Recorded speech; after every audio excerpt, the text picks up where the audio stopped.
Hey, what's going on, everyone? This is Chase at Rocky Mountain ATVMC. Thank you so much for tuning in to our YouTube channel. So today's video, we have the 3 different 510 mountain biking shoes that we sell, and we're just going to go through and talk about each one. We'll talk about the differences between these to help you decide which pair you feel might be best for you, depending on the type of riding, your riding style, and also your budget.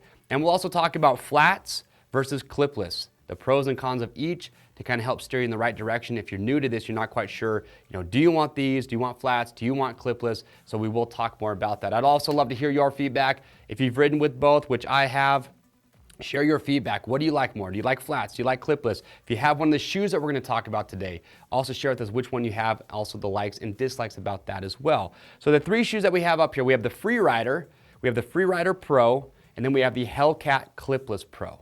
So we're going to talk about these 3, and we're going to start out with the Freerider. So the Freerider is going to be a flat shoe, and man, I remember it's probably been, 15 years now when I first saw somebody wearing a pair of 510 mountain bike shoes, and we were pretty blown away with the fact that we had seen, a mountain bike specific free riding shoe. So these have been around a long time. And what's cool about the 510s, and when you look at a mountain bike shoe like the Freerider, and you kind of ask yourself, well, what are the main differences between something like this and, say, just a skateboarding shoe? There's a lot of guys that like Vans shoes because their waffle soles have a lot of grip. Here's kind of really the key differences of why you'd want to spend the extra money for a mountain bike specific shoe. So first of all, the sole on these. So with 510 specifically, they use their Stealth 1 dotted sole on the bottom, which has a very grippy rubber compound, really meant to give as much grip as possible on the pedals. So you get a sole that is designed to give grip. Also, when you talk about the stiffness of the sole, so with these, they have a mid stiffness, and really, when you compare these to, say, just a regular skateboarding shoe, it's going to be a step up from that. And you still want to have a decent amount of flex in a pair of shoes for, a free riding shoe, so you have a good connected feel to the bike, but it's going to be stiffer than just a regular shoe, and here's why you'd want that. So first of all, for just pedaling, if you're an enduro rider and you're pedaling uphill, a stiffer sole is going to give you more efficiency on the bike. Also, a stiffer sole, when you're bombing downhills, you're doing aggressive, rough riding, it's just going to offer more support and be a little bit easier on your feet. So those are really the reasons why. And as we work up, we show you the Freerider Pro, there's some additional protection that's been built in as well. But with the Freerider, price on these are about $100. So you've got a suede construction with a lot of mesh on here, just a full lace system. We already talked about that sole, but this thing is rock solid. If you're just looking for a good set of mountain bike shoes that's got a good amount of flex, these are great when you're off the bike walking around. They got plenty of flex for that, so they're comfortable for just wearing around all day long. But the Freerider is just a really good mountain bike shoe. From there, you step up to the Freerider Pro. And so price on these, you're going to jump up about $40. But here's the main differences between these and just the Freerider. So looking at it, a little bit different construction here. So instead of using suede and all mesh, they're using a synthetic material, which they say is going to be a little bit more weather friendly, more durable. And you can just kind of feel touching this. It's probably going to be a little bit more resistant to water as well. So something to think about there. You do have some perforation here on the toe box to help these things breathe. But here's the big standout differences when you jump up to the Freerider Pro. The toe box area, so I talked a little bit about more protection. So you can see right here that they actually reinforce that toe box, which I think is a big deal. If you're riding and you slip a pedal and you kick a rock, you're gonna want some added reinforcement and protection for your toes. And so it is a noticeable difference in how firm this toe box is compared to the Freerider. So that's one big difference there. Another little small difference, not a deal breaker by any means, but you do have this piece of elastic right here in the middle of the laces. So when you get these things all cinched up, you can take your laces and tuck it underneath that so it's not flapping around, prevents that from possibly coming untied. And then also, last thing, same sole on the Freerider Pro. However, the stiffness on these is kind of interesting. They say it's the same stiffness on paper, but I can feel a difference clearly when I flex the Freerider Pro. It is stiffer than the Freerider. Why would you want a stiffer sole than the Freerider? Well, kind of like I mentioned earlier, it's going to be a little bit more efficient when you're pedaling uphill. And again, if you're the type of person that wants more support for your feet when you're bombing downhills, then you're going to want a little bit stiffer sole, which you get with the Freerider Pro. And also, again, like the Freerider, if you're just walking around with these, they still do have enough flex that if you do find yourself just walking around doing whatever, they're going to be just fine for that. So last but not least, you have the Hellcat Pro Clipless. So with this, I'm going to talk about the features of the shoe first, and then we'll talk about pros and cons of flats versus clipless. So if you're on the fence, you're not quite sure, I'll give you some good information to help you decide. So with these, you're going to jump up in price to about 180 bucks. But here's what you're getting. Similar construction as the Freerider Pro with that synthetic upper. You do have some mesh on here to help these things breathe. When you look at the laces, you've got the elastic in the center to tuck the laces underneath, but you also have a Velcro strap up here on top just to help cinch that down a little bit more snug. So if you like your shoes tight, you're gonna be able to get that with that Velcro strap up on top. Looking at the sole, same sole design or same sole compound. However, you notice here that you do have the cutaway for the cleats for your clipless pedals. And again, we're going to talk about that. But one nice thing about these you can see is that they do give you adjustability so you can go front or back.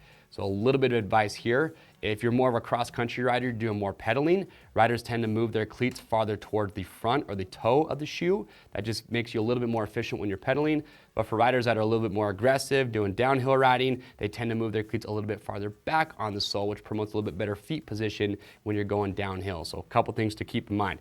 You also do have the reinforcement here around the toe. Again, great protection there. But one of the big things that you will notice when you pick up the Hellcat Pro Clipless versus the Freerider Pro, this shoe has a lot, or the sole on this is a lot stiffer. In fact, when I try and bend this thing almost doesn't bend at all. Now you're wondering, well, why would you want a sole that stiff?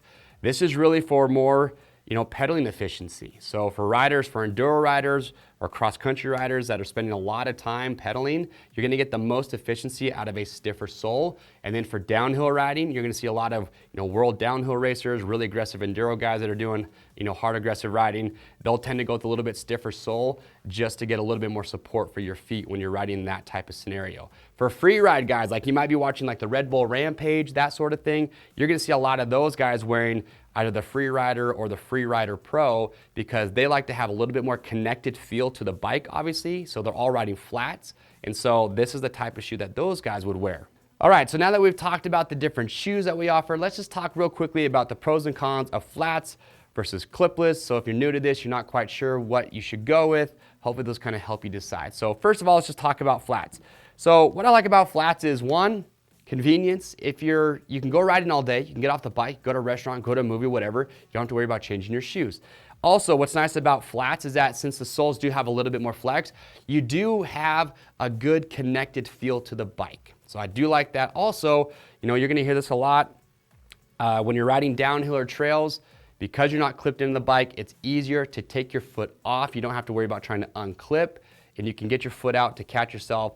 Quick and easy to get your foot back on there. Now, some of the cons to a shoe like this is, well, in downhill situations, your feet can and tend to move around a little bit. So with a clipless shoe, you're locked into the bike, so you never have to worry about your feet moving around on the pedals. Your feet are always in the right spot. With a flat, they can move around a little bit, so you might at times have to find yourself trying to move your foot around and get it back into the correct riding position.